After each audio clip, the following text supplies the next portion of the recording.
Hola, me llamo María Antonia Cázares Onofre y soy alumna de cuarto semestre de la carrera de médico veterinario zootecnista en la Universidad Autónoma Agraria Antonio Nara. En este video se hablará de la fiebre e hipotermia como variaciones patológicas de la temperatura, como parte de la materia de propedéutica veterinaria impartida por el docente Federico Antonio Hernández Torres. La termorregulación es el balance entre la pérdida de calor y la producción de calor, y es controlada por una región llamada centro térmico, que se ubica en el área preóptica del hipotálamo anterior, la cual responde a los termorreceptores en el cerebro y en el sistema nervioso periférico para mantener un rango adecuado de temperatura corporal mediante el incremento de producción de calor o pérdida de este. Fiebre, término usado en animales hipertérmicos en donde el set point en el hipotálamo anterior ha sido elevado. Es una respuesta normal del cuerpo ante una invasión o lesión y es parte de la respuesta de fase aguda, cuyos componentes se activan por un grupo de sustancias exógenas y endógenas conocidas como pirógenos. Los pirógenos exógenos provienen de los microbios y sus toxinas y estimulan la síntesis de pirógenos endógenos por parte de los neutrófilos, macrófagos y eosinófilos, mientras que los pirógenos endógenos son citocinas como el factor de necrosis tumoral, las interleucinas y algunos interferones que inducen a la producción de prostaglandina E, que eleva la temperatura por vasoconstricción periférica, aumento del metabolismo y contracciones musculares.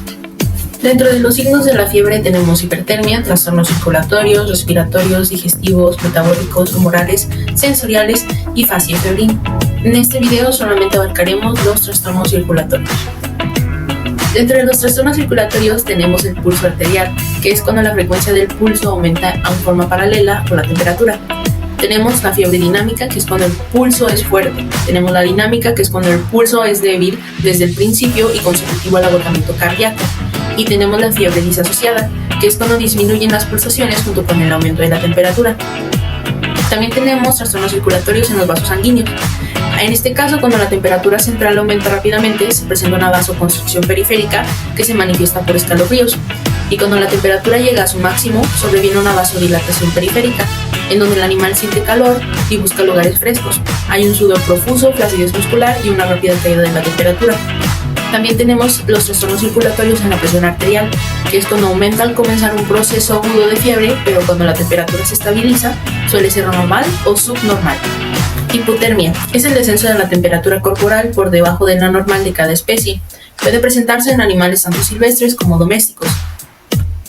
Existen dos tipos de hipotermia: la primaria, que resulta de manera típica por una exposición ambiental a pesar de una producción normal de calor por el cuerpo, y la secundaria, que se debe a alteraciones en la producción de calor a causa de una enfermedad, lesión o de fármacos.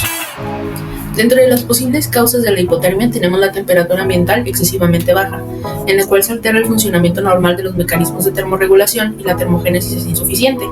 También tenemos una menor actividad metabólica en ciertas enfermedades endocrinas, como es el caso del hipotiroidismo, donde proviene de la disminución del metabolismo basal y que no se producen escalofríos.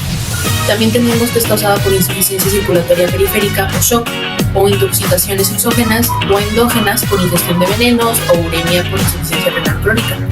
También tenemos que es causada por debilidad o mala nutrición, y por último por hipotermia perioperiatoria, que es la más importante dentro de la veterinaria, y esto ocurre cuando un animal es anestesiado, ya que los sedantes y tranquilizantes alteran las funciones hipotalámicas. En animales conscientes la temperatura corporal raramente varía, pero bajo la anestesia la temperatura tiende a variar mucho más. Esto sería todo de mi parte, muchas gracias por su atención.